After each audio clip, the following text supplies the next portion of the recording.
Now, our speaker, Brian Tracy, is one of the top business and personal development speakers in the world today.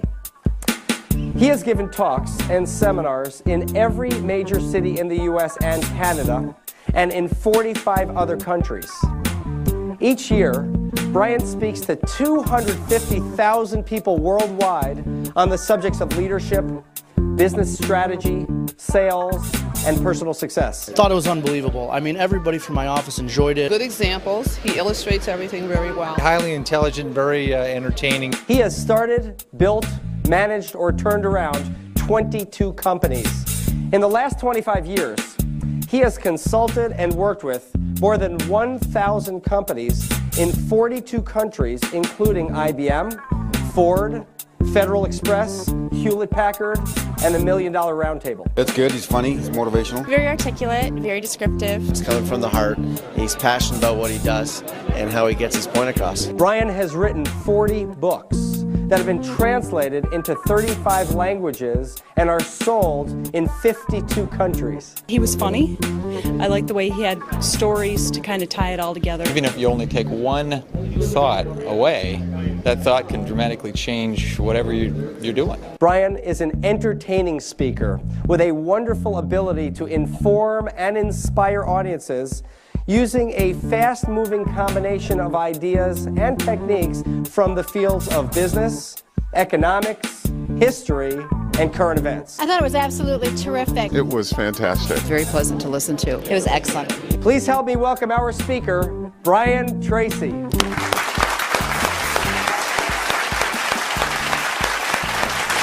Welcome, Brian. Thank you. Thank you very much. There's a great question in goal setting and personal success I wanted to start off with. And the question is, what one great thing would you dare to dream if you knew you could not fail? Now that's a great question. If you were absolutely guaranteed a success in any goal, big or small, short or long term, if you could wave a magic wand, take a pill, but you'd be absolutely guaranteed, what one goal would you set for yourself? And when you ask that question, usually big goals come into your mind. You'd be rich, you'd be famous, you'd be powerful. But when you ask the question, what happens is you start to realize that it is fear that holds us back more than anything else. Because if you were absolutely guaranteed of success, you'd be unstoppable. I mean, you would be a force of nature. If someone were to put a blessing on you and say that you were indestructible and you could accomplish any goal you ever set for yourself, whew, what different things would you do? Now, when I started off, I came from a poor family. I say I came by my feelings of guilt and unworthiness, honestly, because I was raised by a Catholic mother. And I grew up with no self-confidence, no self-esteem. I was kicked out of school several times. I misbehaved. I ended up spending half of my school in the library because I was kicked out of courses. I left school in the 12th grade and got a job as a dishwasher, worked as a laborer, lived in my car, dug ditches and things like that. So I had no self-esteem. And I began studying the subject over the years, and I found that your level of self-confidence, how much confidence you have in yourself to be, do, accomplish something, really determines the whole quality of your life. So what I found is that there's a direct relationship between how high your level of self-confidence is and your level of sales. One-to-one relationship between self-confidence and selling success. Because in selling, you've got to be bold, you've got to be courageous, you've got to take rejection and disappointment, you've got to get out there, you've got to face all your fears in order to get appointments, you've got to face your fears in order to ask for orders. So self-confidence is critical.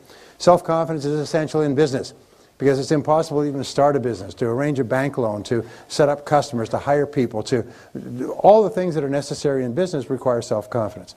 Also, what we have found is that your level of self-confidence is the critical factor in your level of sex appeal. Is that the more confident you are, the more appealing you are to other people. The more confident you are, actually the more magnetism you have. That's why actors and actresses who seem to be extremely confident have a certain amount of magnetism. So confidence not only is really important for us, it makes us feel happy, it affects and empowers other people. It causes people to treat us differently. We make more sales, we make more money, we marry better, we're better and more effective socially. Self-confidence is everything. And so I began studying when my confidence was very, very low, and I began looking at the subject of self-confidence. And I find that there's three factors that interfere with our self-confidence. Number one factor is doubt and fear. Doubt and fear. This is really the greatest problem that human beings have. throughout all of history, throughout all the books of religion and spiritual works and philosophy and psychology, fear and doubt, doubt and fear hold us back more than anything else. And then second of all, it's feelings of guilt and unworthiness. Feelings of guilt and unworthiness. And these are universal. And then finally, number 3, is we have feelings of inferiority and undeservingness.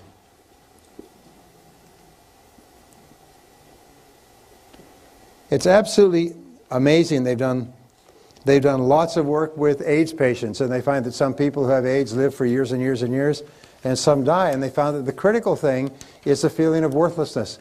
Is people come down with the disease and they feel that there's something wrong with them and they lose their heart. Viktor Frankl, when he was in the Nazi death camps at Auschwitz, said as long as people believed in something, they stayed alive. As soon as they stopped believing, they just died. And so we all have these feelings. In fact, a feeling of undeservingness is one of the dirty little secrets that we have with regard to success. As you've heard the old expression, fear of success. It's no such thing as fear of success. It's just a pop suggestion. It's feelings of undeservingness. We don't feel that we're worth it. And so people who unconsciously don't feel that they're worth very much, they will work very hard on the outside to achieve success, and then they'll sabotage themselves. So these are the big 3. And where do doubts and fears come from? Where does guilt and unworthiness come from? Imagine if you had no doubt at all, completely self-confident, no fears at all. Is if you felt fabulous about yourself and your ability to accomplish things. If you felt like you deserved all good things in the world, think how much different you would be. And then you look at people who are really successful and happy, and that's the way they are.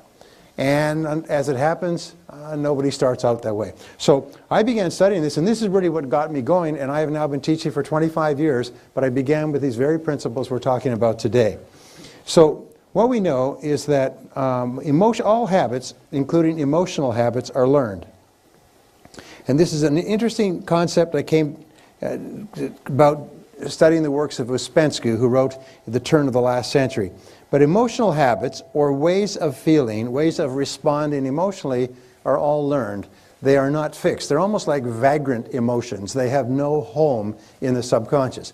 If they were fixed, and certain phobias and certain mental illness is fixed, if they were fixed, they're locked in, you can't get them out. But as it happens, 99.9% of our emotional responses, especially negative ones, are actually unlearnable. You can actually defuse them. You can actually pull the wires that keep them functioning and get rid of them. And if you couldn't get rid of them, of course, you could never improve. But the very fact that you can get rid of them means that you could accomplish anything. So I began studying success. I got into sales. How many people here are in sales? Yeah. Well, that's what I got into when I couldn't get a laboring job as well. So I got into sales and I spun my wheels, and I finally began asking the question, why is it that some salespeople are more successful than others? What I learned, which turned my life around, which you've heard before, is the law of cause and effect. Now, the law of cause and effect says that for every effect in your life, for everything that's going on, there's a cause. That we live in a universe that is governed by law. This is often called the iron law of the universe, the iron law of human destiny, because it says that everything that is happening to you is happening for a reason. So the law of cause and effect says that if you can be clear about an effect that you desire, you can trace it back, and by finding someone else who's gotten that effect, if you do the same things that they do over and over again, you'll get the same result. Well, the great practice, or the great application of the law of cause and effect, which has been the foundation principle of human society, psychology, religion, philosophy, metaphysics, and so on, is that thoughts are causes. Thoughts are causes. And conditions are effects. And this is an extraordinary, extraordinary breakthrough. Because most people believe, falsely, that their situation in life is determined by factors outside of themselves. And I'll come back to this later because it's very important. Whereas the fact is that our thoughts, which are the only thing that we control, and which we do control, determine everything that happens to us in life. They determine the quality of our life, the quality of our relationships, the quality of our health, how long we live, how much money we earn, the home we live in, the friends and social relationships we have, our level of happiness and self-confidence. Thoughts are causes and conditions are effects. And over the last 5,000 years, a series of mental laws have been discovered. In fact, back before the time of Christ, there were what were called mystery schools. And mystery schools were schools of people who would withdraw to the mountains and they would study for years. And over the course of the years, they would be taught these principles. Today, the great findings of the mystery schools are available to us as simple as gumdrops and newspapers. But 99.9% of people have not discovered them. So I want to give you some of the discoveries in the mystery schools, which many people today are rediscovering and going, whoa, it's like a teenager discovering sex. I mean, wow. Never seen it before.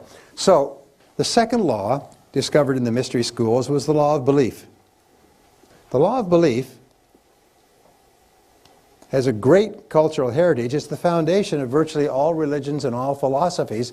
And it basically says this, is whatever you believe with feeling becomes your reality. Whatever you believe with feeling becomes your reality. If you strongly believe it, your mind actually sorts out and creates almost a strainer effect, and you see the world through what is called a screen of beliefs. You do not see the world as it is, as the writer Anais Nin once said, you see the world as you are. And you actually deliberately ignore things that are inconsistent with your beliefs. And you only see things that are consistent with your beliefs. So therefore, the law of belief is very powerful. Now here's the great tragedy, is some people have beliefs, and we don't need to go into geopolitics, but some people have beliefs that are, first of all, not based on reality. They are based on completely false information, which they're passionately attached to, and which are life-destroying as opposed to life-enhancing. I don't pass judgment on anybody's belief, but the way you can pass judgment on your own beliefs is, does it make you happy, and does it enhance the quality of your life and your relationships? I'll give you an example. When I had my first child many years ago, one of the child psychology books about raising children said the role of the parent is to break the will of the child at an early age. And as it happened, that was a common teaching in the 20s, 30s, 40s, even into the 50s, is that children, if they're too willful, will not respond well to instructions from their parents, so the parent's job is to break the will of the child. Well, you can imagine, we have a lot of grown people in our society who were raised by parents with that idea, and they're broken people.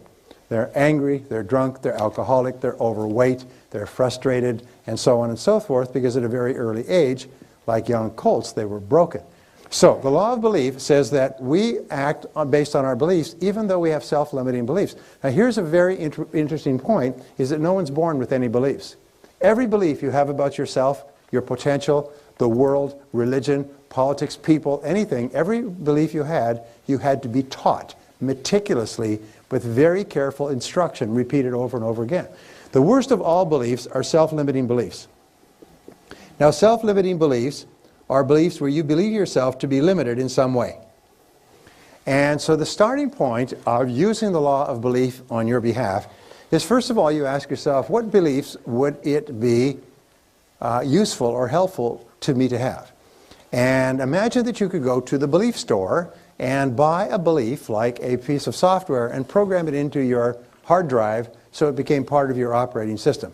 But you could only choose one belief. What would be a good belief to buy? You can do all things that you think about and want to do. That you could do all things that you think about and want to do. That's almost dead on, sir. You may go now.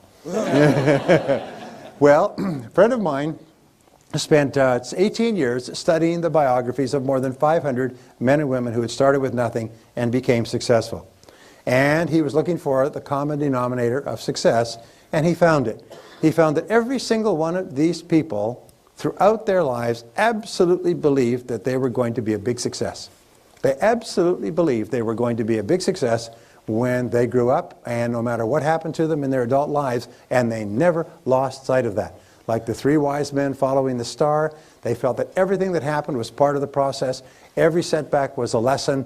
Every pain was something sent to teach them something that would be helpful, and they never stopped believing in themselves. So if you could buy one belief, the belief is this, is that you are destined to be a big success, that you have incredible potential, that you're surrounded by incredible opportunities, and that you're going to be a huge success in life, and everything that's happened up to now is part of your preparation. So, challenge your self-limiting beliefs. Don't ever say, I can't do that, or I'm not good at that, or something else. No, wait and say, wait, what if that's totally false? What if deep down inside you, you had the ability to be extraordinary at something that's important to you? whether it's skiing or skydiving or mathematics or selling or earning money or running a business. You probably have more ability than you can dream of. But don't sell yourself short. Now, in the Bible, it says, according to your faith, it is done unto you. That's one of the most important principles of the New Testament. In the Old Testament, it says, as a man thinketh in his heart, and the heart stands for the subconscious mind, which means a deep belief, so is he, or so is she. William James says, beliefs create the actual fact. Is that if you have the belief, it actually becomes the fact, because you always act in a manner consistent with the belief, and as a result, you get the results consistent with your actions. And you can control your beliefs. Is it easy to change your beliefs, especially old negative beliefs? No, it's not easy. Is it possible? Absolutely. Is it easy to lose weight? No. Is it possible? Of course it is. Now, the number 3 law is called the law of expectation. Now, the law of expectation, there's an entire field in economics called expectations theory. There's an entire field in psychology called expectations theory. Your expectations largely determine the quality of your life in this sense, is that whatever you expect with confidence becomes your self-fulfilling prophecy. Whatever you expect with confidence becomes your own self-fulfilling prophecy. In other words, you are always telling your future by the way you talk about how you think things are going to turn out. You are like a fortune teller in your own life. And if you believe that things are going to turn out well, if you expect them to turn out well, then by gum they do. If you believe that you're going to be popular and that people are going to buy and that you have a great product and a great company and you're going to have a great life and you're going to be accepted and well received by people, and then you act that way. So it's very, very important that you always expect the best. And this is the key. Expect the best. Expect the best. Expect the best of yourself. Expect the best of other people. But especially expect the best of people who look up to you. One of the discoveries at Harvard University is that there's 2 qualities of child raising that raise happy, healthy kids. 2 qualities, by the way, that raise happy, healthy, powerful business teams as well, and sales teams. Number 1 is a democratic environment. A democratic environment is where everybody is welcome to express their opinions, and people discuss and debate and get feedback and so on and so forth, and they make their decisions based on consensus. So everybody feels valuable and important and respected. That's number 1. For kids, it's phenomenal. Ever since my kids have been little, I always ask for their opinion. What would you like to do? Where would you like to go? Now as they grow up, we take turns. Where would you like to go for dinner? Where would you like to go? And so on. And the kids decide. And now, when they're adults, they feel that their opinion is valid. When they meet with other adults, they feel that their opinion is valid because they've been trained all their lives that their opinion is worth something. So number 1 is a democratic environment. Number 2 is a climate of positive expectations. Is the parents expect their kids to do well. Just like I tell my kids, you're going to be a very successful person when you grow up. You're going to do extremely well. You're going to be very popular. You're going to get good grades. When you expect the best of your children, children rise to your expectations. They may argue with you, they may reject, they may discount your positive statements because you're a parent, but it affects them at an unconscious level. I remember reading a wonderful line from a journalist. He said, "My father was not very talkative," he said. "He was a good man, but he didn't talk very much. But I do remember him saying one thing which affected my whole life. He said, 'Son, I expect you to do something worthwhile with your life when you grow up.'" He said, "I still remember that because whenever it came up, he'd say, 'Son, whatever you do, I expect you to do something worthwhile with your life when you grow up.'" He said, "That rang in my mind all my life." He said, "I've striven all my life to do something worthwhile with my life," just because of the positive expectations. So it's really important.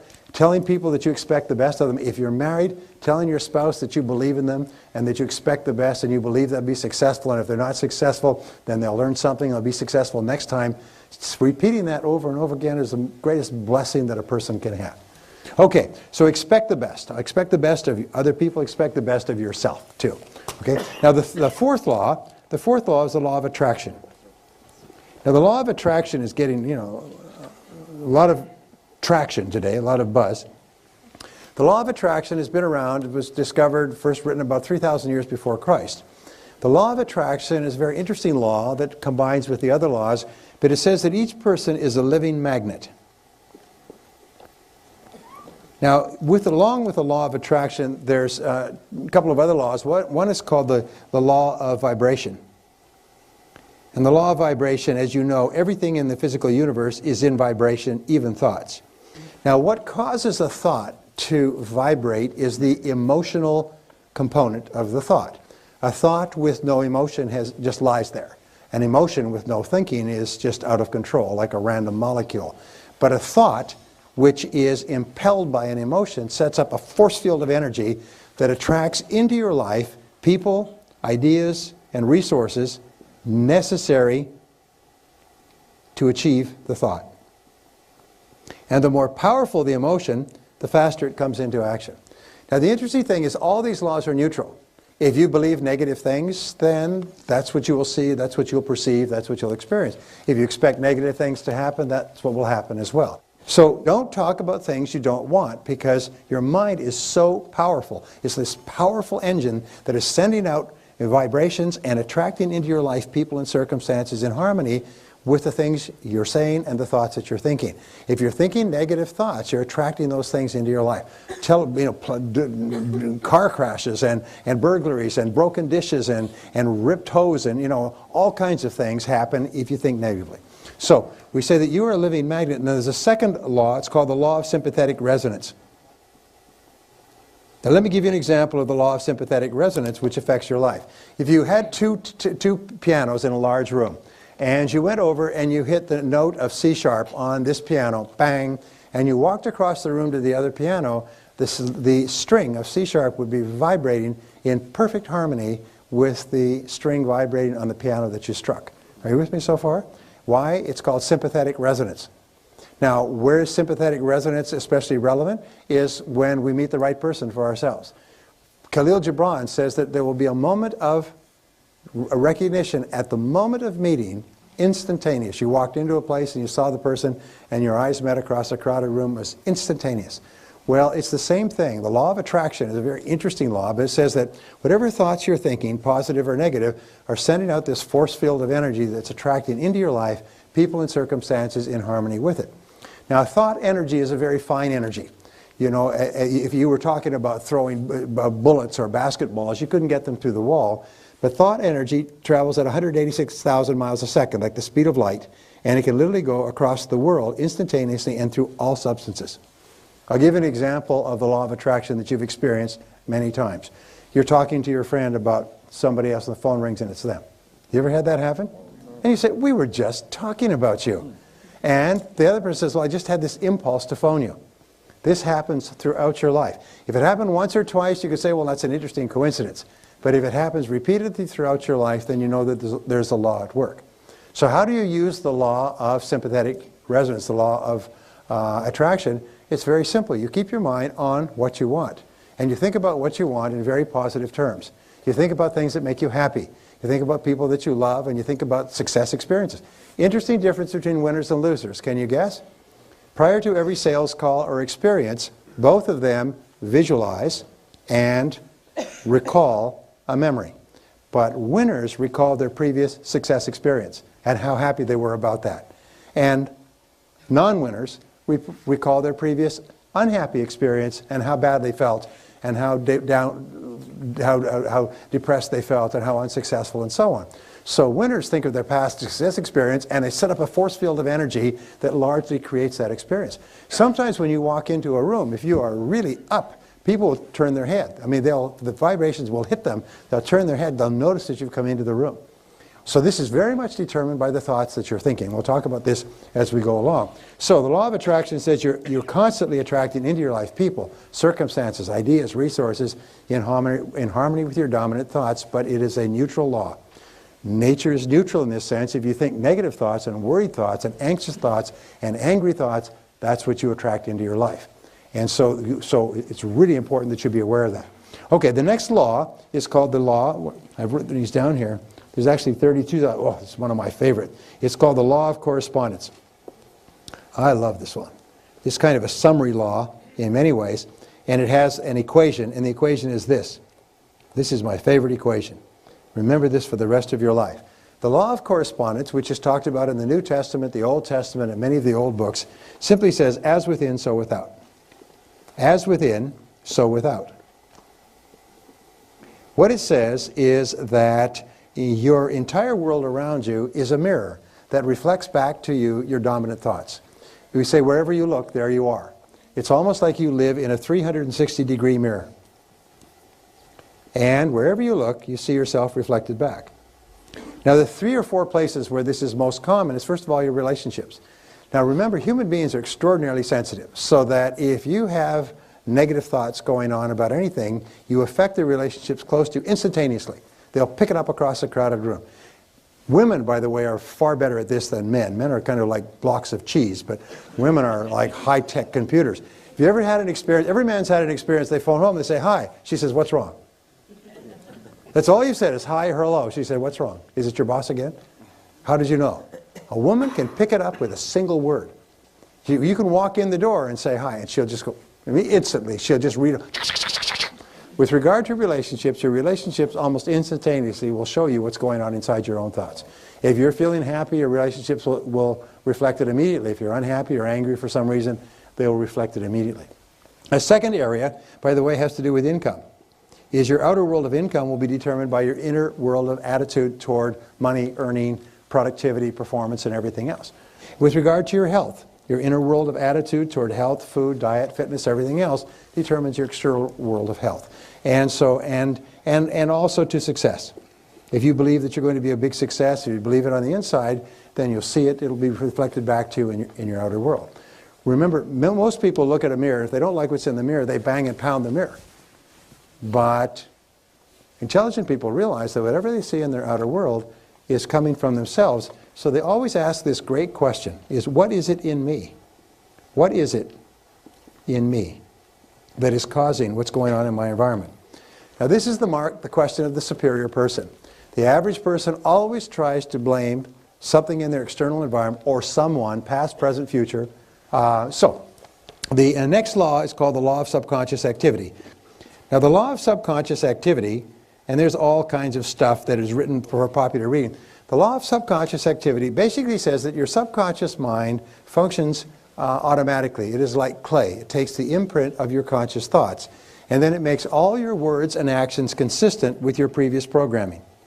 It makes your words and actions consistent with what you've put in the past. So it does not think, it does not create, all it does is keeps everything going. Your subconscious mind is also the seat of the autonomic nervous system, which handles and regulates the exact balance of hundreds of chemicals in every single one of the hundreds of billions of cells of your body on a moment-by-moment basis. They say the subconscious mind makes 500 million commands a second. I mean, that's how fast it does. It basically keeps a chemical balance of every single cell in your body at a perfect level. People who say, you know, human beings just emerged out of the primordial muck as a result of a couple of chemical mixes and a couple of lightning strikes really need a checkup from the neck up. Because when you look at the incredible complexity of the human system, it's literally beyond belief. We are so complicated, and if one little thing was out, if one little feature was out in our eyes none of us could see, either long distance or short distance, one little feature was out in our bloods, hearts, veins, anything else, we would not survive. And you take hundreds of thousands and millions of these little things that are so perfectly calibrated. Lots of research has been on this. It's a phenomenal thing. But anyway, is keep asking, your subconscious activity is subject to programming. It's sort of like if you program your computer, what do we say? GIGO stands for what? Garbage in, garbage out, but it also means good in, good out. So if you reprogram the commands going to your subconscious computer, you get new programming. That's why most programs, when they come off the production line, have what? Bugs and defects. And so what they do, the professionals go through, the engineers go through and they debug it. One of the things we need to do to fulfill our potential to have high self-confidence is to debug. And we need to go back through and take out all those little ideas and misconceptions and feelings and concepts and beliefs which are not consistent with being happy and joyous. They say the fruits of the Spirit are joy and self-control. And so if you're not feeling completely in control of your world and experiencing joy, it means there's something wrong with the computer. So what we do is we say, oh, must have gotten a bug in there, and we don't get upset about it. We say, where's that bug? And we just go to work. Sometimes just challenging one thought can transform your life. I'll give you a quick story. Once upon a time, there was a young guy, grew up in a family. His father was a Fortune 500 executive, extremely wealthy. This kid grew up, he had everything, he had servants, he had money, he had everything else. He grew up spoiled beyond belief. and his father was busy working and so on, but for one reason or another, he grew up and he was very spoiled. He was pushy, he was arrogant, he was rude toward the servants and toward other people, and the father realized he had raised a really spoiled, wastrel type kid because he never had to work for anything in his life. Well, the young man went off to college, completed college, reasonable grades, and then he came back and he said, "Okay, Dad, get me a job." Nice kid. So the father said, "All right, I will get you a job." The father realized he'd made a mistake with his son, and he wasn't quite sure how to help him. But he got him a job with another Fortune 500 company, and the young man went to work, and after 18 months, boss called him in and said, "You're fired. We don't want you around here anymore. Your work is low level. You're not very competent. You're fired. Get out." Well, the young man was shattered. It's his first job. His friends have got jobs, friends working in large companies. He comes home. He's been fired. His father said, "Well, you know, I'll see if I can get you another job." So a couple of months goes by. His father gets him another job. He goes and he works for 18 months at this job. This time he works really hard because he's determined not to be fired. After 18 months, boss calls him in and says, "You're fired. Get out of here. Get out, out, out, out. We don't want you around here. You're worthless. You're no good." Kid goes home, and this time he's in mid-20s. He's really upset and angry. His father says, "Well, let me see what I can do. I'll call around." And this time he gets him another job. 18 months later, he's fired for incompetence. He does this 4 times. And then the son discovers, when he's about 28, 29, by this time he's working hard. He's working long hours. He's working himself silly so he could do a great job, so he could really work up. And he's doing a great job. He's gotten better and better, more disciplined, more focused and everything else, but fired 4 times in a row from major companies. And then he finally finds out somebody lets him slip. And he said, "Well, why am I being fired?" He said, "Well, that was the deal." He said, "What do you mean, deal?" He said, "Well, the deal was, I told your father I would put you on for 18 months, and he agreed as long as I would fire you at the end of 18 months. He said, "Quite honestly, you've done a fantastic job here, one of the best people we've ever seen, but that was the deal." This young man went home, and he was so, now he's in his late 30s, he is so mad. He gets into a shouting contest with his father. He swears at him. He says, "That's it." He said, "I will never talk to you. I will never have anything to do with you the rest of my life." He walks out, leaves. He gets his own job this time with a Fortune 500 company, becomes a crack executive, moves up to a senior position. He's well paid, well respected. And at the age of 38, he's still mad. And he's talking to his spouse or something else and about his father and what his father did all the way in his 20s.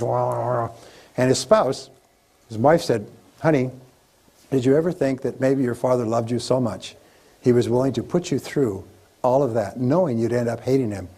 But he did that to make you the kind of man that you've become today." And it was just like a whack in the face. And suddenly the son realized, in all honesty, he was a jerk when he came out of school. And that now he was a successful, highly respected person, and it would never have happened in the absence of those experiences. So he went to his father. He's now 38 years old. Father's about 60-something. Went to his father and confronted him and said, "Is this true?" And he said, "Yes." He said, "I hated to do it." He said, "But I realized I made a mistake in raising you, and I had to compensate for it. I had to make you the kind of person that you could be, and that would only happen with adversity. And so I was willing to lose you in order to save you." And they embraced, and they became the best of friends for the rest of their lives.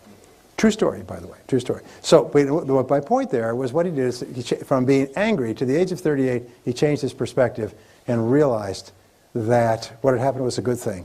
And what happened was done out of love and not out of unkindness. My friend Wayne Dyer has this little one-liner. He said, "It's never too late to have a happy childhood."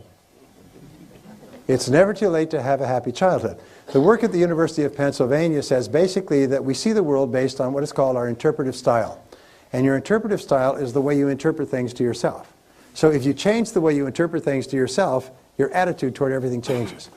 So here's the 7th law, and the 7th law is the law of habit. And the law of habit says that whatever you do repeatedly over and over again becomes a new habit. So you can develop any emotional habit. You can develop an emotional habit of confidence, of optimism, of happiness, of joy, of positive expectancy. You can develop a mental habit by simply repeating certain things over and over again until you do. And I'm going to show you how to do that. So here's the bottom line. The bottom line, when you take all these habits together, all these mental principles together, is that you become what you think about. most of the time. You become what you think about most of the time. Now, it's not what you think about fleetingly that passes through your mind, but it's what you think about most of the time. As Emerson said, a man is what he thinks about all day long. So the question is, what do you think about most of the time? And the rule is, if you change your thinking, you change your life. If you change your thinking, you change your life. And there is no other way. And this brings us to the greatest discovery of the 20th century, the discovery of the self-concept. I call this the master program. And each person has a self-concept. And this self-concept is a combination of all your thoughts, feelings, beliefs, doubts, hopes, fears, and experiences throughout your entire life that come together to make you the kind of person you are today. Now, we know that the only thing that is unique about you is your mind. Everything else the human being has in common with a horse or a monkey. The only thing that you have that makes you distinct and unique is your mind, and every single person is completely different because every single person has had hundreds of thousands of different experiences at different times to which they've responded and interpreted differently, so your mind is unique in all the world. There cannot be two of you if there are 50 billion human beings. And what they discovered was the self-concept. And what we found is that your performance and your effectiveness is determined by your self-concept. How you perform and behave on the outside, how you treat with other people, what you accomplish is all determined by your internal programming. So, if I can give you a little bit of a graph here, here's a graph. We say that your level of effectiveness is determined by your self-concept. How effective you are as a person, as a salesperson, as a parent, as a spouse, as a friend, as a writer, whatever you do, your self-concept and your level of effectiveness have a one-to-one relationship. You've also heard it said that the average person uses only 10% of their potential. Well, this means that there's fully 90% of your potential left untapped. Some people only use a small part of their potential, but imagine that you could earn twice as much, 3 times as much, 5 times as much, just by using more of your potential. Well, according to the Stanford Brain Institute, that did some studies on this, actually cadaver studies, the average person really only uses about 2% of their potential. They're saving up the rest for some good purpose that we don't know yet. But the average person functions on 2%. 2% gets you the entire quality of your life that you have today. That means, by the way, average is 2%, some are less than that. Some use less than that. And what we do is we use it to get up in the morning, brush our teeth, go to work, go home, watch television, but we don't use it for very much. But let's just pretend and say we use 10% of our potential. Well, that means that your self-concept is limited to only 10% as well. We also know that each person has a series of mini self-concepts. Now, you have a self-concept for every part of your life or work that you consider to be important. For example, you have a self-concept for every sport that you play. You have a self-concept for how well you sell. You have a self-concept for how you dress and for how much you weigh. You have a self-concept for your creative ability and your memory, your ability to tell stories, your sense of humor. You have a self-concept for your appearance. You have a self-concept for any kind of musical instrument or anything else you do. You have a self-concept for how much money you earn. What they have found is that every person has a self-concept which is like a thermostat. And this self-concept with regard to money, you never go more than 10% above or below your self-concept level of income. If you earn 10% or more above your self-concept level of income, you immediately go into what I call throwaway behaviors. You do everything possible to get rid of the money. You give it away, you spend it, you go out for dinner, you buy champagne, you order drinks for everybody at the bar.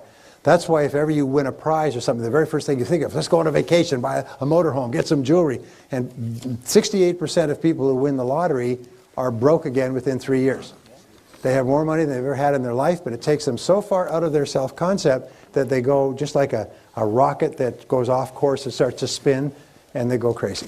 So but if you earn 10% or more below your self-concept level of income, you engage in what are called scrambling behaviors, and you scramble to get your income back up. But once you're into that 10% range, plus or minus, you relax. And this becomes your comfort zone. This becomes your comfort zone. And the great enemy of human success is the comfort zone. In this comfort zone, you're comfortable. Now, you may not be happy with the amount that you're earning, but you just become comfortable with that amount. The only way that you can increase your income is to change your self-concept in relationship to income. And what we know is that your overall self-concept is determined by your self-concept in all the areas of your life that you consider important. We also know this, is that your self-concept is made up of 3 parts. Again, this is basic behavioral psychology. Number 1, it's made up of your self-ideal. Now your self-ideal, like 3 wedges of a pie, consists of your values, it consists of your ideals, it consists of your goals, it consists of your hopes, it consists of your dreams, it consists of all those things that are inside you. And what we know is that there's a direct relationship between how clear you are about your goals and ideals and your self-ideal. What do we know about top people? Top people are clear about what they believe in, and they don't compromise their values.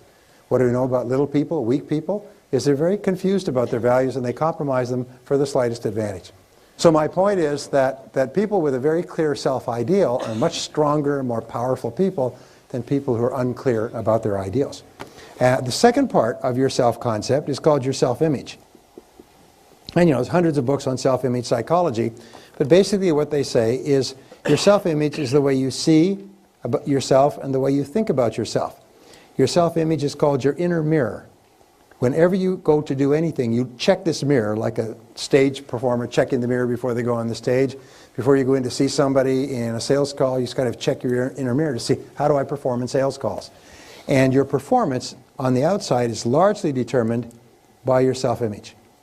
1 to 1. Remember that ratio. The third part of your self-concept is your self-esteem. Now your self-esteem is the most important part of all. This is the emotional part of your personality.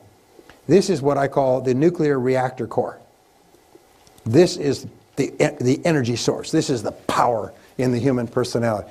Your level of self-esteem determines your level of vitality, energy, personality, sense of humor, creativity, personal strength, influence, persuasiveness, and so on. So your self-esteem is critical, and your self-esteem is defined as how much you like yourself. How much you like yourself is the measure of your self-esteem. How much you like yourself.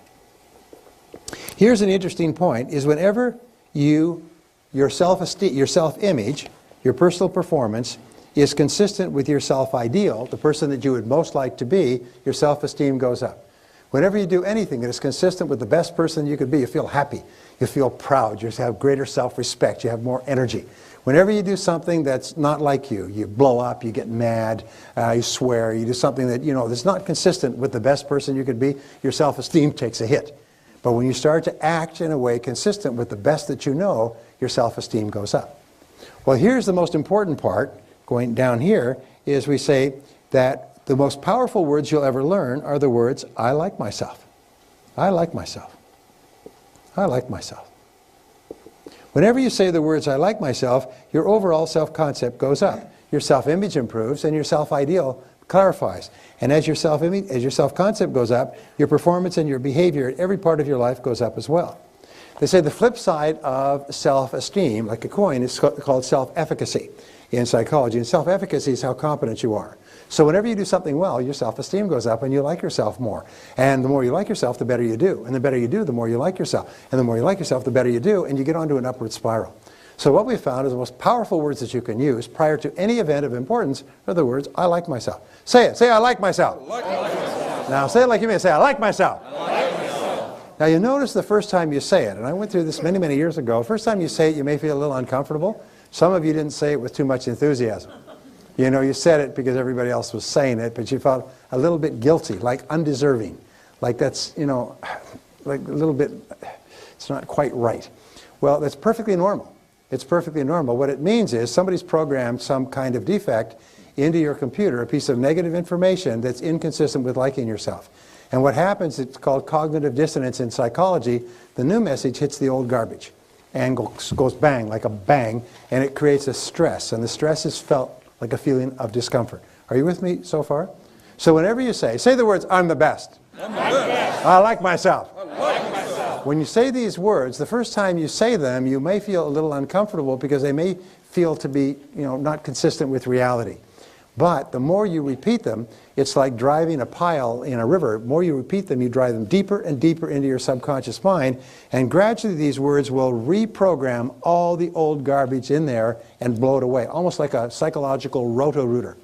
So you get up in the morning and say, I like myself, I like myself, I like myself, I like myself. You go through the day, I like myself, I like myself. And when we're in business, our self-esteem is taking a hit all the time, like a tire or an inner tube losing air, so you have to keep pumping it up. I like myself, I like myself, I like myself, I like myself. Somebody's rude, slams down the phone, shows you to the door, waste your time. I like myself, I like myself, I like myself, I like myself, I like myself. You've got to keep yourself up. You make it a game. Now, I don't suggest you say this in crowded washrooms or elevators, but just say it to yourself on a regular basis, because the idea of liking yourself is the purest and most positive statement you can give from your conscious mind to your subconscious mind, because it's like mummy's kisses. It makes everything okay. Takes all the pain away. It's impossible to like yourself and feel negative. It's impossible to like yourself and be angry. It's impossible to like yourself and be worried.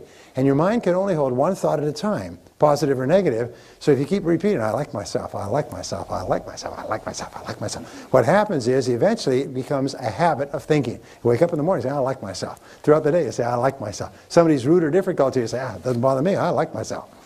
And you act like it. Now initially, it'll be like getting fit. Your muscles will be stiff. Your emotional muscles will be stiff. But after a while, it starts to become automatic. And whenever you have any kind of negative event, you can immediately zap it by saying, oh, wait a minute, I like myself.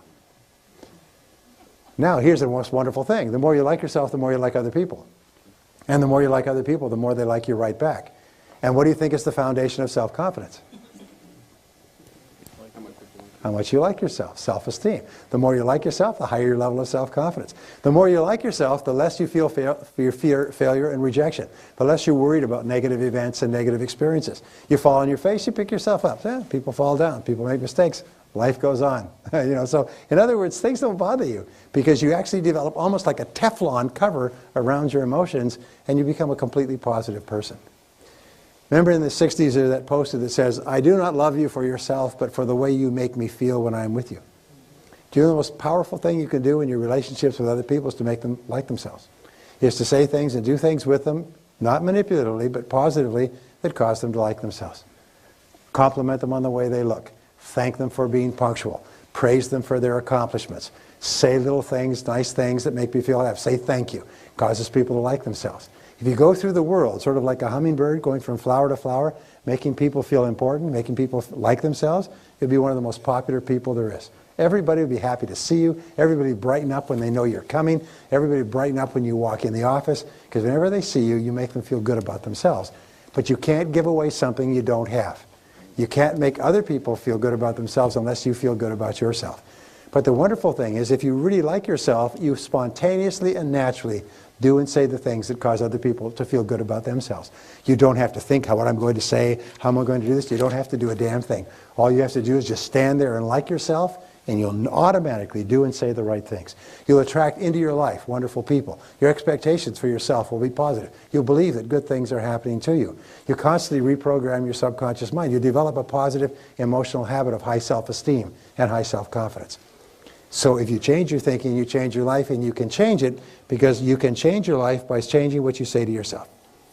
And when you talk to yourself in a positive way, your self-confidence goes up, your self-esteem goes up, your relationships improve, your sales will go up. Direct relationship between self-esteem and sales success. Direct relationship between self-esteem and raising happy, healthy children. High self-esteem parents raise high self-esteem kids. High self-esteem adults meet and marry by the law of attraction other high self-esteem adults and have high self-esteem relationships where everybody's happy. Are you with me so far? So we say, okay, we all agree with this. We should all have high self-esteem. Well, what is the problem? Well, the problem is negative emotions. And the greatest single challenge we have are negative emotions and negative habit patterns. Positive habit patterns are joy, love, spontaneous humor, happiness, compassion, and so on. But negative emotions are the greatest enemy of all. We can only improve our lives to the degree to which we free ourselves from our negative emotions. And the good news is that no child is born with any negative emotions. All negative emotions are learned from infancy onward. And that's a good thing, because if it was not true, then we could not get rid of them. Because if it was part, like our eye color or our hair color or our height, we couldn't get rid of it. But it's not genetic, it's not fixed, it's learned, and it is therefore relearnable or unlearnable. You can, in other words, just reach in and short circuit the negative emotion circuits which we've learned.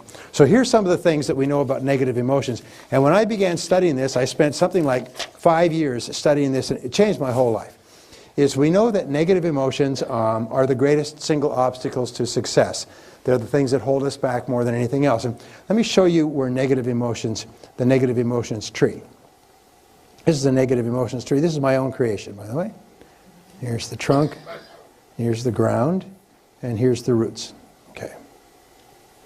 Now, where do negative emotions, first of all, what are the most popular negative emotions? There's about 54 negative emotions in the textbooks, but the worst of all are fear. Fear is a terrible negative emotion.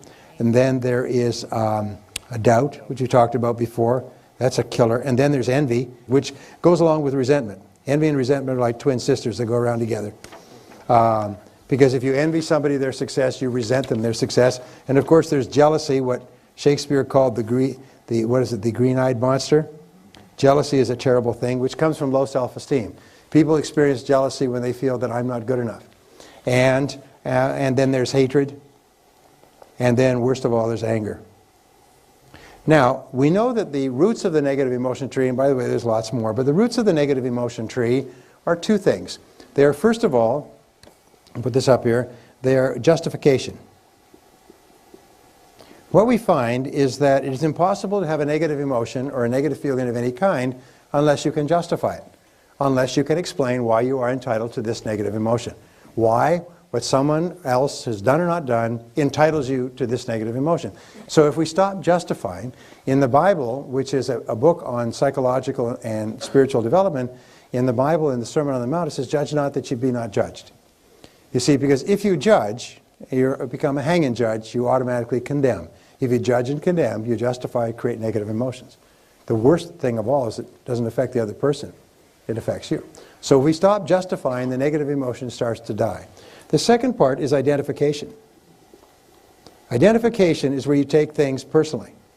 And this is very common. We hear of something that happened, we take it personally, we become angry and upset of something that's happened to someone somewhere else. So if you don't justify and tell yourself you're entitled to this emotion, if you don't identify and take it personally, the emotion starts to die. The fruit starts to die. However, what's more important is the trunk of the tree. The trunk of the negative emotion tree is blame. And all negative emotions require, for their survival, blame. If you stop blaming, you stop the negative emotion. And it's almost like your negative emotion tree is like a Christmas tree that's plugged into the wall. If you jerk it out of the wall, if you jerk it out of the wall and you cut down the trunk, if you stop blaming, all your negative emotions stop. I told you I spent 4,000 hours, spent years studying this subject. I was overwhelmed by its enormity, because the key to your fulfilling your full potential as a human being is to eliminate your negative emotions. Because if you eliminate negative emotions, what's left? Only positive emotions. Happiness, joy, the one common goal that all human beings have is to be happy. To be happy and joyous and loving and feel wonderful about themselves and their relationships. And the only thing that impairs that is negative emotions. And these negative emotions we'll talk about in a second, or learn. So the key is to stop blaming. And the way that you stop blaming is with a very simple 3-word neutralizer or zapper, and it is the words, I am responsible. I am responsible. So say it. Say, I am responsible. I am responsible. So from now on, whenever you think of anything that makes you mad, just say, wait a minute, I'm responsible. I'm responsible. I'm responsible. You see, your mind can only hold one thought at a time, positive or negative. It cannot hold the thought of responsibility and the thought of anger at the same time. Now, people are going to give me every conceivable response to this position, because nobody wants to give up their negative emotions. Doggone it, you've paid for those negative emotions. You've spent years keeping them alive and fertilizing them and justifying them and talking them over with other people and putting water on them and thinking about them and so on. People love their negative emotions. To get them away, you almost need a crowbar to get people to give up their negative emotions. In fact, what we have found is that if you have just one negative emotion that you will not part with, that alone can sabotage your whole life. So the starting point of your achieving the greatness that is possible for you is to get rid of the negative emotions. So when we talk about I am responsible, your ability to respond in an effective way is the critical measure of how much you've become as a human being. In other words, if you can respond effectively to crises, problems, upsets, which may not be legally your fault, if you can respond positively and effectively, it means that you've come a long way. It means you've become one of the best developed human beings on our planet. Because average human beings fall apart, get angry, blow up, go into chaos, throw fits, have tears, threaten to sue, and pour the drink down their throat and everything else when they have a reversal. But not top people. Top people say, stay calm here. What's happened? Let's look at it. What do we do now? What's our next action, and so on.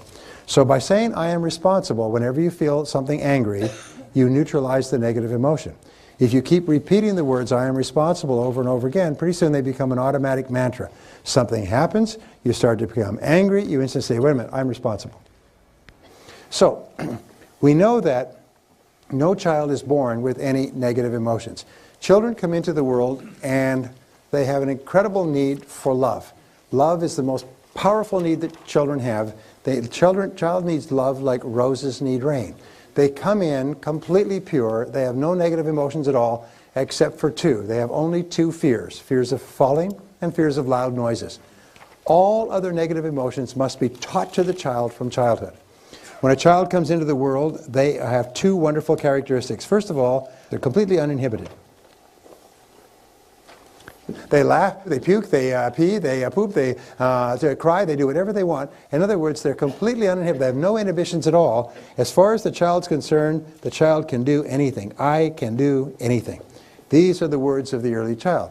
The second characteristic a child comes into the world with is they're completely spontaneous. They do exactly what they want, they say what they want, they cry, they gurgle, they pee, they squeal, they play, they do whatever they want. They say, I don't have to do anything. You notice that with children? I don't have to. And so these are the two characteristics.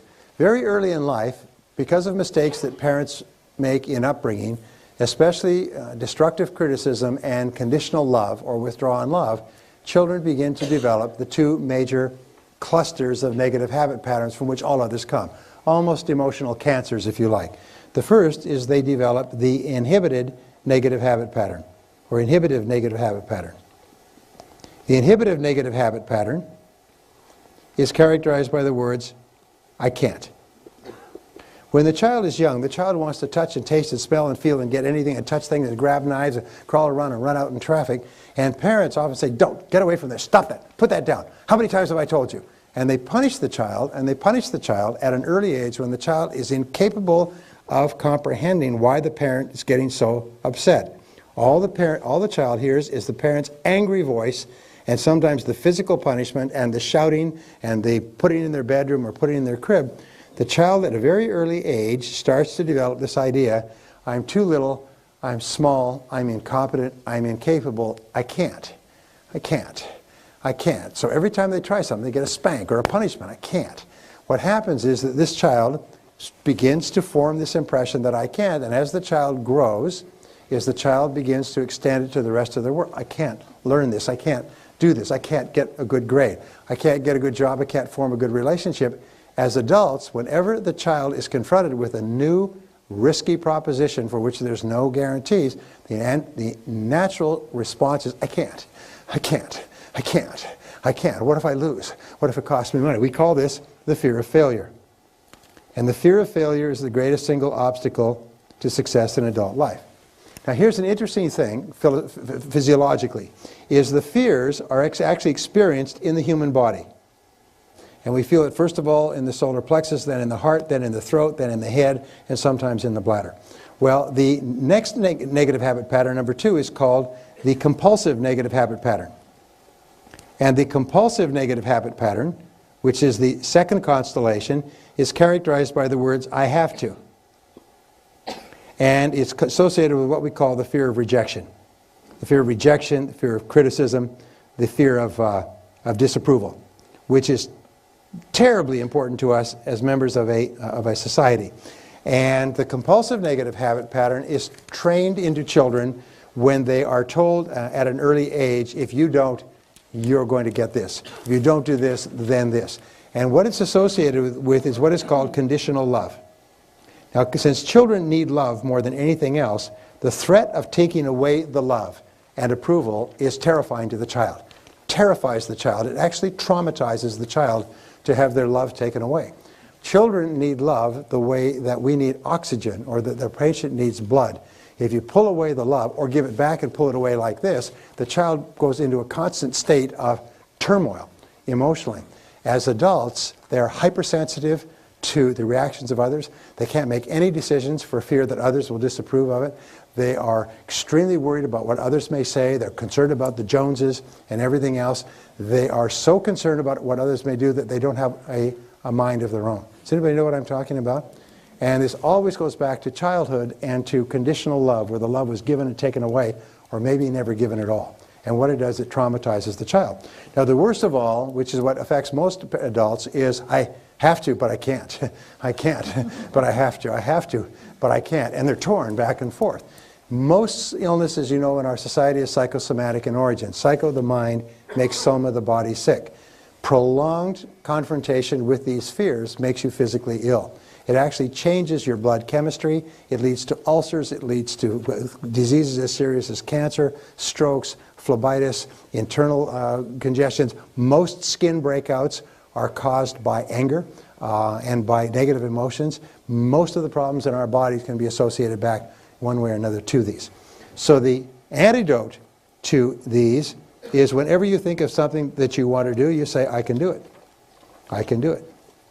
I can do it. Say, I can do it. And say, when you repeat this, say, I can do it. I can do it. Whenever you think of anything, picking up the phone, calling the customer, taking a chance, just say to yourself, I can do it, I can do it, I can do it, I can do it. And what it does is each time you say that, your fears go down and your confidence goes up. It's almost like they're on a teeter-totter. As you build your confidence, your fears go down. And whenever you feel under compulsion, just say, I don't have to. I don't have to. I choose to do this, but I don't have to. I don't have to. I don't have to. So, one of the critical manifestations of negative emotions that deflates our self-confidence, and you notice this, all these fears hold back our self-confidence. Fears we can't, fears we have to, fears we have to please other people won't like us, we may lose our time or money. All they translate into the worst, one of the worst of negative emotions, which is guilt. Guilt goes around with her twin sister, unworthiness. Is we feel unworthy. Now, it's interesting is that no child grows up with guilt. Most of the main religions in the world have, at a very early stage, inculcated guilt as a fundamental part of their teachings. And they use it at a very early age because the easiest way to control people is with guilt. So there's two reasons why guilt is practiced deliberately. One is for control, and the other is for manipulation. And control and manipulation, why? It's because they work. If you can get your children to feel guilty at an early age, you can control them like on a fishing string for the rest of your life. And what you do it way, first of all, we use destructive criticism. Destructive criticism breaks people down emotionally. And if you criticize them a lot when they're young, they'll feel broken down, their self-confidence is down, their self-esteem is down, and then you use guilt to manipulate them. And the way that you deal with guilt is when anybody ever tries to use guilt on you, you say, excuse me, are you trying to make me feel guilty? And you smile. And they'll say, oh, no, no, because nobody will admit it. At least not the first few times. You say, that's great, because it doesn't work on me. Guilt doesn't work on me. Oh, good. And then they'll try it again, mother. And you say, excuse me, are you trying to make me feel guilty again? No. And finally, she'll say, yes, I am. You say, well, it's not going to work. It worked in the past, it doesn't work now. Is always say when a person says anything, are you trying to make me feel guilty? That immediately stops the game. The game only works if it's underground. As soon as you bring it up and put it on the table, the game stops. And you don't allow people to make you feel guilty.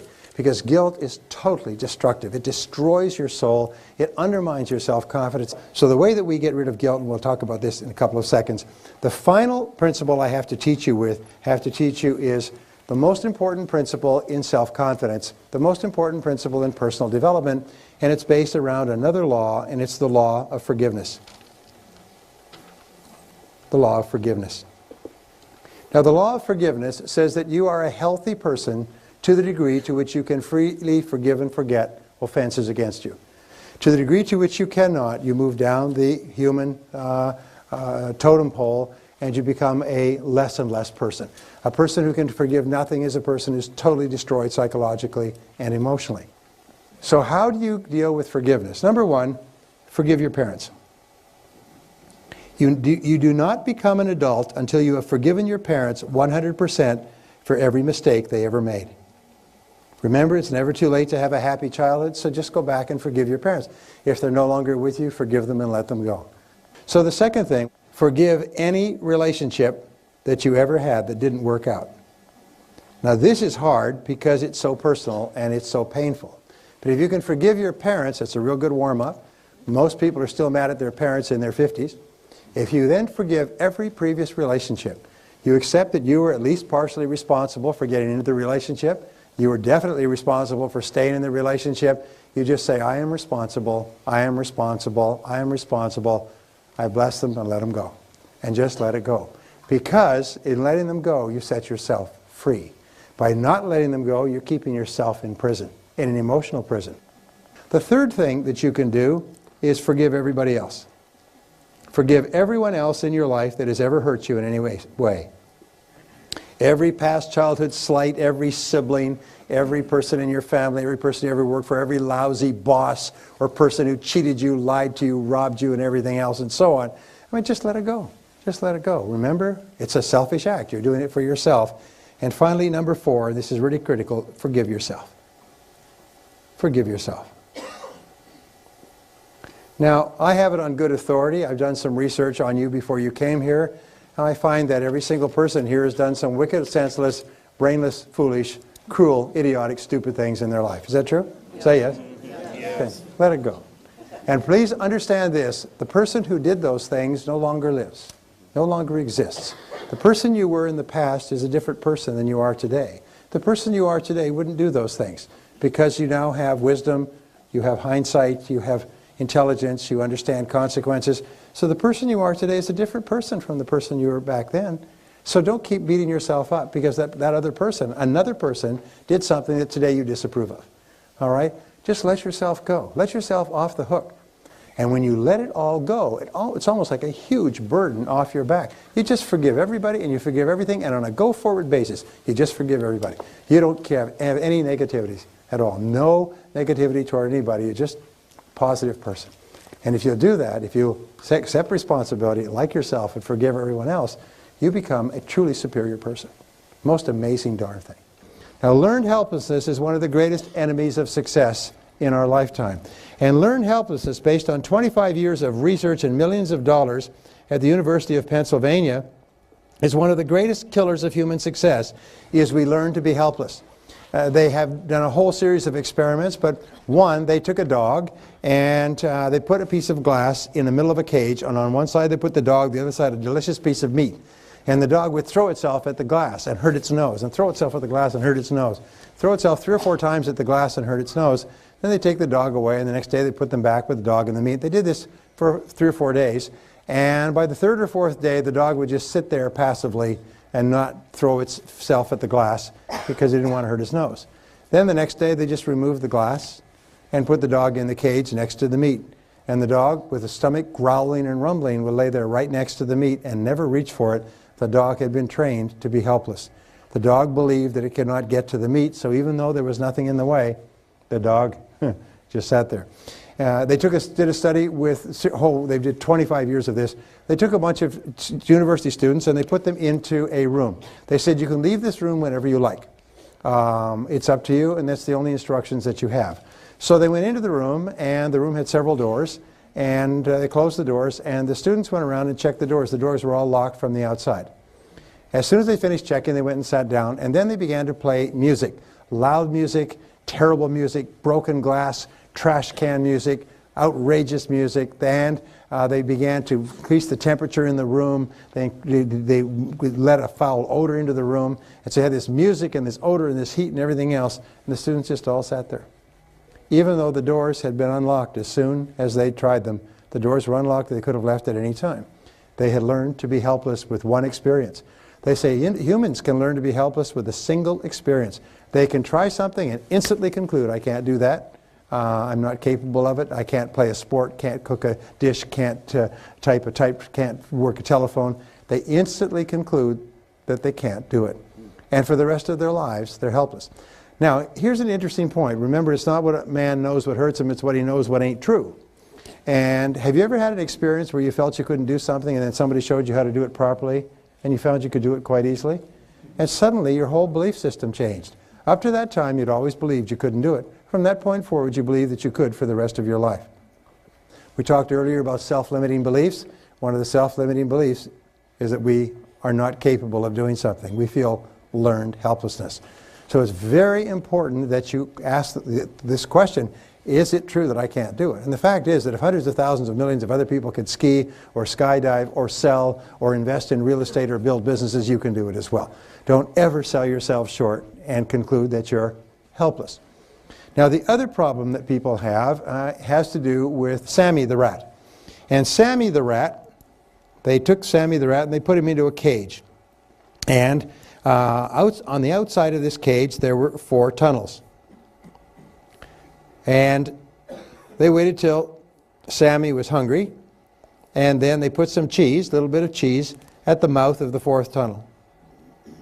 Right? Well, when they put Sammy, his little Sammy, into the cage, here he is, put him into the cage, Sammy's hungry, sniffs around, says cheese around here somewhere, he explores around, and finds the cheese. Aha, eats the cheese, and is happy. Take him out of the cage, keep him for 24 hours, he's hungry again, put him back in the cage, and the cheese is there. And Sammy explores, but not as much, and eventually gets to the cheese. The next day, put Sammy in the cage, Sammy goes straight to the cheese, and eats it, and is happy. Then the researchers take the cheese, and they move it a little bit further back in the tunnel. Well, Sammy's put into the cage the 4th day, he goes running up to the tunnel, there's no cheese. He looks up at the researcher, says, "Where's my cheese?" And, don't know. So he sniffs around. Sammy goes to the 2nd tunnel and the 3rd tunnel, and the 1st tunnel, whatever. And then finally he comes back and he begins to explore. He smells an odor of cheese, and he works his way back and he finds the cheese, comes out, and he's happy again. So then the next day they move it further back and eventually all the way to the back of the tunnel. Now Sammy comes into the cage, beep beep, goes straight across, goes into the tunnel, all the way to the back, gets the cheese, comes out, and is happy. Then they take the cheese and they move it and they put it in the back of the 2nd tunnel. Sammy comes into the cage the following day, goes straight to the tunnel, all the way to the back, comes all the way back, and Sammy is not a happy camper. Where the you-know-what is my cheese? They say, we don't know. And Sammy turns around, goes back into the cage, goes in the tunnel, comes back out again. Goes around, sniff, sniff, sniff, comes back, goes back, and can't find the cheese. Sammy's just a little bit angry. So finally, Sammy begins to do some exploring. And he explores, and he goes into this cage, and eventually all the way back, and eventually all the way back, and he finds the cheese at the back of the 2nd tunnel. And he eats the cheese. Now, here is the moral of the story, is that Sammy is a rat. A rat has a brain the size of a pea, or even smaller. Sammy the rat with a brain the size of a pea will eventually figure out that there is no cheese at the back of the 4th tunnel and will begin exploring until he finds it at the back of the 2nd tunnel. But a human being will keep on going down the 4th tunnel forever. Now, this is an example of the comfort zone. This is an example of the comfort zone. Now, these are the twin threats to our success, is first of all, the learned helplessness, we believe we can't, or comfort zone, we get into a comfort zone and we practice what Newton called inertia. You know the law of inertia, which is one of the laws of physics? The law of inertia says that a body in motion tends to remain in motion unless acted upon by an outside force. A body at rest tends to remain at rest unless acted upon by an outside force. What it says is that something in motion will just keep on going. It'll just keep on going the same way forever. And because of learned helplessness in the comfort zone, we keep going at a low level of performance indefinitely. And then we use the same reasons for negative emotions, we justify it. And we explain the reason I can't is because of this. It's my upbringing, it's my childhood, it's my education, it's my boss, it's my bills, it's my family. And we think of all the reasons why it's not possible for us. And what we do is we fall in love with our excuses. We develop a disease called excusitis, which is an inflammation of the excuse-making gland, which is invariably fatal to success. So in order for us to break out of learned helplessness, we have to realize that anything that many other people can do, I can do as well. I may not be able to do as quickly as them, but I can do it as well. We need to break out of the comfort zone by setting bigger goals. And it has to be a goal that's worthy of you, so it's got to be something big and exciting. Now, you don't have to worry how you're going to achieve the goal, because if you can be clear about the goal, all the mental laws begin to work for you, including the final mental law, which will be the basis of our seminar next year. It's called the law of superconscious activity. Now, the law of superconscious activity is really one of the greatest laws of all, and it says this: because of the superconscious mind, which is a mind that puts you in tune with the entire universe, everything past, present, and future, every idea and possibility, and comes to you through intuition and through coincidences, any thought, plan, goal, or idea held continuously in the conscious mind must be brought into reality by the superconscious. Any thought, plan, goal, or idea held continuously, you become what you think about most of the time, must be brought into reality by the superconscious mind. Now, remember we talked about before the law of cause and effect. Well, the law of cause and effect is very simply, what is the cause? Is your belief, your absolute clarity about the goal that you want. What is the effect as the goal comes into your life? What the law of belief says, what do you believe in? You believe that you must ultimately achieve this goal unswervingly, and that belief creates your reality because you begin to see the whole world differently. The law of expectations, you confidently expect that everything that happens is part of a plan to help bring you towards your goal. The law of attraction, what do you attract? You attract people, ideas, and circumstances into your life to help you to achieve your most important goal. The law of subconscious, the law of correspondence, your outer world corresponds to your inner world of goal setting.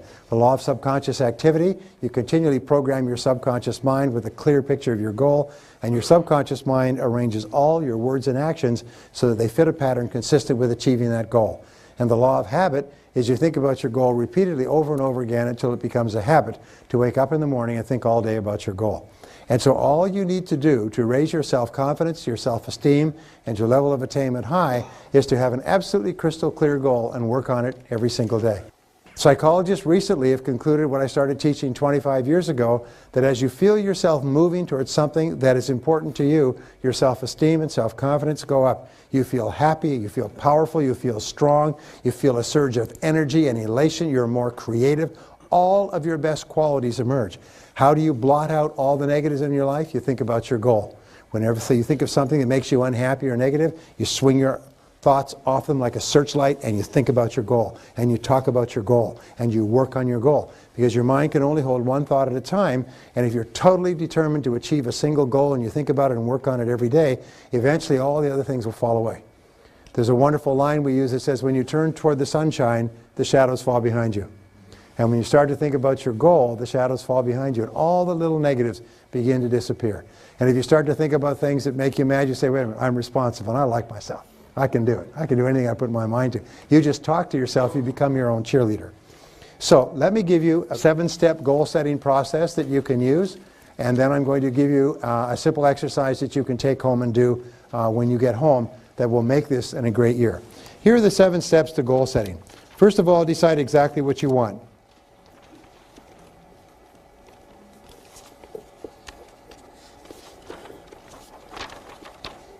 Now the rule is that you need 3 types of goals. All right? You need business and career goals, because we have to make a living and pay the bills. Also, you need personal and family goals. You need personal and family goals because these are the most important things that we do. And number 3 is you need self-improvement goals. Whatever got you to where you are today is not enough to get you any further. You can't get any further in life today with your current level of knowledge and skill. Your business and career goals are the what that you want. Your family and personal goals are the how, or the why you're doing what you're doing, and your self-improvement goals are the how. So decide exactly what you want, and that's the starting point, and make sure you have a balanced set of goals. You can work on 10 to 15 goals at a time, but as we say in a minute, you have to have one major goal. Number 2 is write it down. Write it down, make it specific, and set a deadline. Having a goal without a deadline is like sewing without a knot in the end of the thread. Your life just goes around in circles. So you have to decide exactly what you want. You have to write it down clearly and set a deadline. I always, when I write my goals, I write buy. I achieve such and such, buy. I sell such and such, buy. I accumulate so much money, buy. I weigh so and so many pounds, buy. So that what that does, it tells your subconscious and your superconscious mind that there's a use-by date on your goal, that there's a time frame. And psychologists say that a programmed date acts like a forcing system. It impels you unconsciously to move toward the goal, and by the law of attraction, it begins to attract the goal into your life. And things start to move. There's a law called the law of accelerating acceleration that says when you start toward your goal, your goal starts toward you. And it starts to move toward you at a rapid rate. And the faster you move toward your goal, the faster the goal moves toward you. And that's why very often you'll achieve your goal and you'll find out that a whole bunch of other things have been going on that made it possible. So the law of accelerating acceleration says the greater clarity you have with regard to the goal, the faster you move toward it and the faster it moves toward you. Which brings us to number 3, is identify the obstacles you will have to overcome to achieve your goal. Now between you and your goal, your goal, there will always be obstacles. The difference between success and achievement, by the way, is success means you get what you want, but achievement means you overcome obstacles to achieve a goal. Someone asked me recently on a radio show, what's the difference between a goal and an activity like making sales calls? Well, a goal is something where there's adversity and difficulty and challenge and a possibility of failure. Making sales calls is merely an activity. You can just do it or not do it. Having lunch is not a goal. You know, going for a walk is not a goal, it's an activity. But a goal is something that's big, measurable, important, that can have an effect on your life. So identify the obstacles. And what we know is that here is you, and between you and anything you want, imagine there's a road, and here's your goal. And on the road, there are detours and there are construction and side tracks and so on, but there's always one rock that has fallen off the mountain onto your goal. So the question is, what is your rock? What is the major obstacle that stands between you and the achievement of your goal? And what we know in the answer to this question is the 80-20 rule that says that 80% of your rocks, your big obstacles, are within yourself. They are within your own knowledge, your own skill, and within your own qualities. Someone was asking me earlier about self-discipline. Does everybody here feel they need a little bit more self-discipline? Say yes? Yeah. All good people, even the most highly disciplined people, feel their self-discipline sucks. It's interesting. People that don't think about it have no future at all. I can tell you that. But we all, the reason you're successful is because of your level of self-discipline, but we all have the nagging feeling that we need more. And you're right. We need more, and we can never slack off. It's like working out with muscles, and you stop working out with them for any period of time, they start to get sloppy again. You just have to keep working self-discipline all the time. You never get it down perfect. So 80% of all of your rocks, the obstacles that hold you back, are within yourself. Only 20% are external. So remember we said earlier, the question is, what is it in me? If you're not achieving a goal, say, what is it in me? What quality, skill, ability, attribute am I lacking? And then go to work on yourself. And very often that's where you'll find the problem. Now, number 4 step in setting goals is identify the additional knowledge and skills you will require. As Les Brown would say, to achieve something you've never achieved before, you have to become someone you've never been before. You have to learn something you've never learned before. You have to apply something you've never applied before. Identify the additional knowledge and skills you will require. Now, here is our discovery, and it's this, is that there's usually one skill that is your rock. It's your major constraint on your success. And the way you discover your one skill is you ask yourself this magic question. This, by the way, is a life-changing, double your income, transform your future question. one of the best I've ever learned. You say, what one skill, if I was excellent at it, would help me the most? You could say, would help me the most to achieve my major goal, would help me the most to double my income, would help me the most to achieve financial independence. Which one skill would help you the most? And when you ask this question, the answer will pop into your mind. And almost invariably, it is a skill that you don't like. It's prospecting, it's closing, it's telephoning, it's something that you don't like to do. Now, why is it that we feel uncomfortable with a particular skill or in a particular skill area? Why? Because we're not good at it yet. We're just not good at it yet, that's all. And however, the good news is that it's a learnable skill. So here's the two rules, which I shared with you in the past. Rule number one is that any skill is learnable. All business skills, all sales skills, all money-making skills are learnable skills. Everyone who has them today at one time did not have them at all and learned them. Everyone who has them today was once uncomfortable and nervous and embarrassed and frustrated with them and has now mastered them. So all skills are learnable. Now here is the tragedy. Imagine that you are meant to earn 2 or 3 or 5 times what you're earning today, and you're only one skill away from doing it. Imagine, and many people go through their whole lives worrying about money when they're one skill away from being at the top of their field. If they were too lazy or too afraid because of learned helplessness, I can't do that, or the comfort zone, oh, I'm doing all right. And because of those two, they never learned the skill necessary to blast them to the top. When you start to win, when you start to get incredible results in life because of your new skills, the difference is phenomenal. And if it takes you a week, a month, a year to learn the skill, the payoff is so great you forget instantly all the work of learning the skill. So don't let yourself be held back because of a missing skill. So the first rule is you're only one is that all skills necessary for success are learnable. The second rule is you are probably only one skill away from doubling your income right now, and you know what that skill is. Don't let that skill hold you back because of learned helplessness or because of anything that's happened in the past. If other people can master that skill, so can you. Is that right? Say yes. Yes. Very important. And if you wonder if you can master the skill, just repeat the words, I can do it.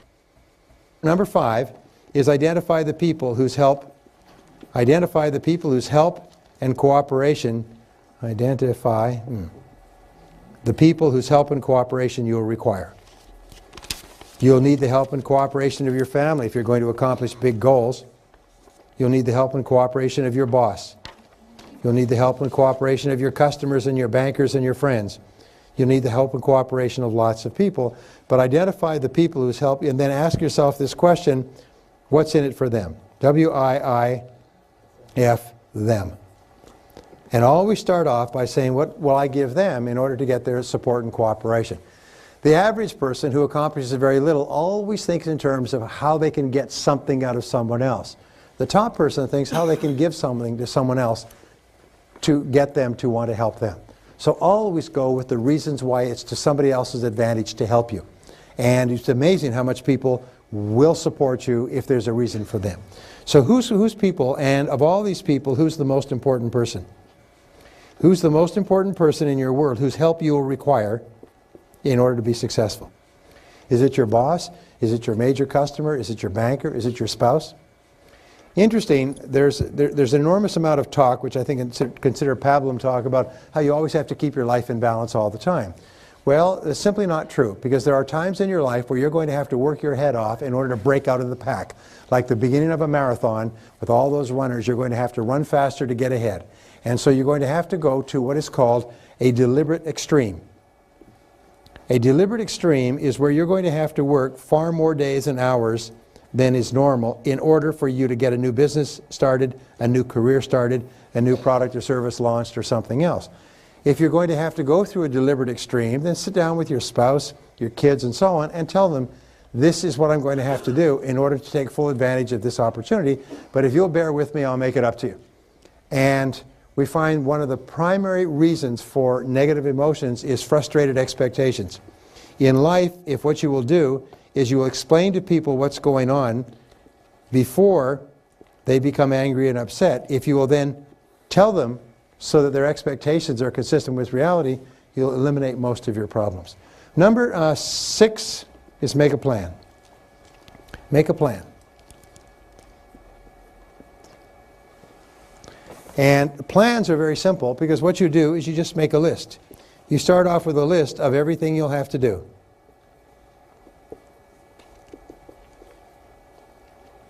You already identified it. You know what the goal is. You've broken the goal down into sub-deadlines. You've identified the knowledge you'll require, the obstacles you'll have to overcome, the people whose cooperation you'll require. Make a list of everything you'll have to do and then organize the list, first of all, by sequence, which means what comes first. What do you have to do before you do something else?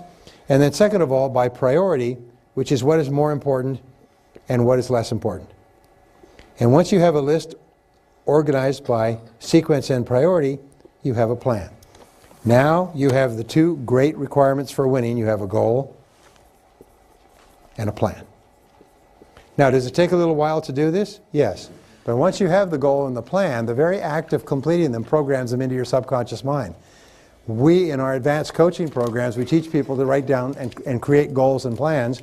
And then once they've done it all, 90 days later, they come back. I say, how many of you reviewed your goals and plans in the last 90 days?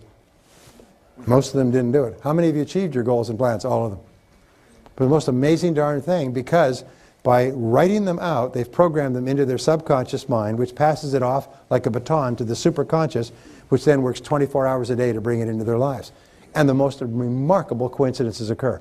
Things start to happen. The phone rings. People sit down next to you socially and give you advice. Your boss gives you opportunities. Doors open. You get intuitions and insights. The most phenomenal things because you've programmed yourself with a goal and a plan. That's why people with goals and plans, according to the best research, accomplish 10 times as much as people without goals and plans. 1,000% more than people without. So write down what you want and make it clear so that the universe can help you get it. Emmett Fox, who I mentioned before, wrote a book many years ago called The Mental Equivalent. Actually, it wasn't even a book, it was a pamphlet. And this little pamphlet is one of the most profound pieces of writing in history. It's just unbelievable. I'd read Emmett Fox for years, and someone came up to me and said, have you ever read The Mental Equivalent? I said, no, I've read all of his books. Well, it's not that easy to get, so I got it. And what it does is it basically says is you have one responsibility to your universe, is to create within your mind the mental equivalent of what you would like to see on the outside. If you will do that, all the mental laws that we've talked about and many more that we haven't had a chance to go into will all work. Just like click, click, click, click, click, they'll all work, and what you want will appear on the outside by the law of cause and effect, belief, expectation, attraction, correspondence, and so on. Your job is to give to the universe an absolutely crystal clear picture of the goal that you want, which you can only get by thinking it through and writing it down. So here's the exercise, and this is your homework exercise. Take a clean piece of paper when you get home, and this is the only test. This is a take-home test. This is a test to see how badly you really want to make next year a fabulous year. And so at the top of this page, write the word goals. Some of you have seen this before. I need to teach it to everybody, and you're going to write down 10 goals.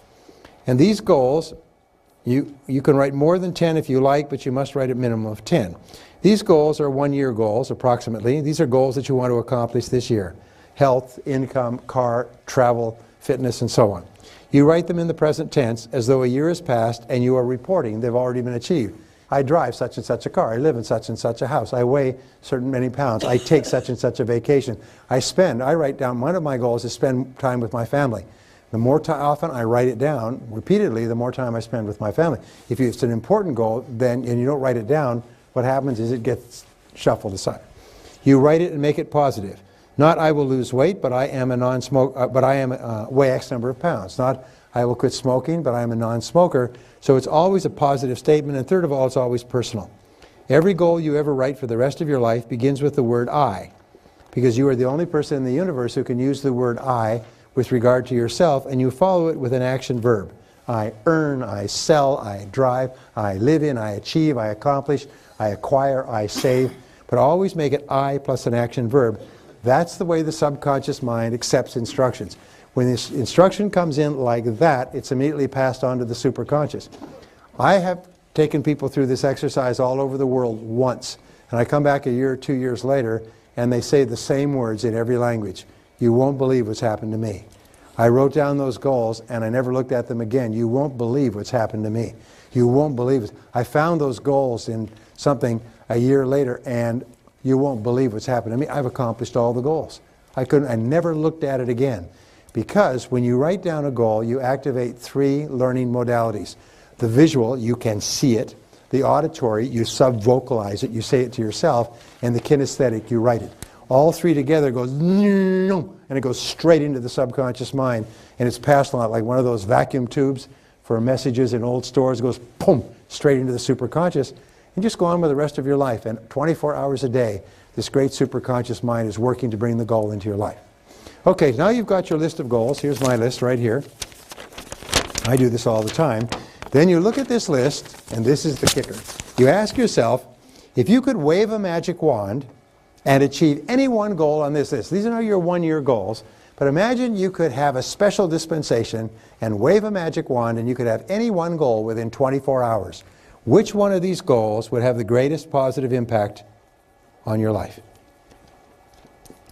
And you look at your list, and I can assure you that the right answer will jump out at you. Usually it's a financial goal, because if you achieve a financial goal, it'll have an impact on everything else. But sometimes it's a health goal, sometimes it's a business goal, sometimes it's a relationship goal. I had a guy who came into my course, he had just been diagnosed with kidney disease. If he didn't get a kidney transplant, he was going to die. His previous session, his were all financial goals. Now, he needed a kidney. What do you think his #1 goal was? Get a kidney. He wrote it down, made a plan, and you know, somehow, some miracle happened. He jumped a line of 29,000 other people, and they got a kidney because he had a special blood type, and there was a kidney available, and the other recipient was too far away, and all the universe conspired together, and he had his kidney. And people said, that's impossible. Many people die on waiting lists for organ transplants. He got his kidney. It was his major goal. That's all he thought about all the time, too. So, once you have this goal, now this becomes your major definite purpose. This becomes the organizing principle of your life. This becomes the goal that is going to change your life, because now you begin to think about this goal all the time. So when you get a chance, you sit down and you write this goal at the top of a page and you set a deadline for the goal. And then you identify all the obstacles you'll have to remove in order to achieve the goal, all of the knowledge and skill you require to achieve the goal, the people whose help that you require. You make a plan, you organize the plan, and you work on the plan every day.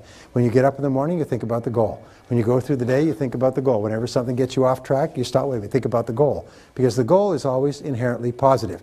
When you think about the goal, you become happy. When you think about your goal, your self-esteem and your self-confidence goes up, and it's absolutely inevitable that you start to move toward the goal, and as you move toward the goal, you feel powerful. You feel like a winner. You feel like you're in control of your life, and your self-confidence goes up, and your self-esteem goes up, and as sure as God made little green apples, you will accomplish that goal. And when you accomplish that goal, you get this rush I was talking about that tells you, hey, I can do anything. I can do anything I put my mind to. And once you know you can do anything you put your mind to, your self-confidence will go through the roof. You'll set bigger goals, you put more zeros at the end of your goals, and you become unstoppable. So let's end with these words. Say, I am unstoppable. Now say it like you mean it. I am unstoppable. Wonderful. Once you set a goal, remember those great words from Eugene Krantz at the Apollo 13 mission. Failure is not an option. And once you decided that failure is not an option, your self-confidence and self-esteem will go through the roof. And my promise is to you, a week, a month, a year from now, you'll look back and you'll be accomplishing stuff that you never imagined possible. And I've spoken to several people here who've been through this process in the past, and they're accomplishing things today they never dreamed of. And they couldn't believe it, and what they did is they did exactly what we just talked about. So let me just wrap up by saying this, is you are some of the best people in the whole world. You are thoroughly good people. You have unlimited potential. You're living in the best country at the best time in all of human history. The possibilities for the future are the greatest that have ever existed for mankind right here in this country. There is nothing that you can't do if you put your mind to it. So go out there and kick some butt and take some names. Thank you very much. Thank you. Thank you.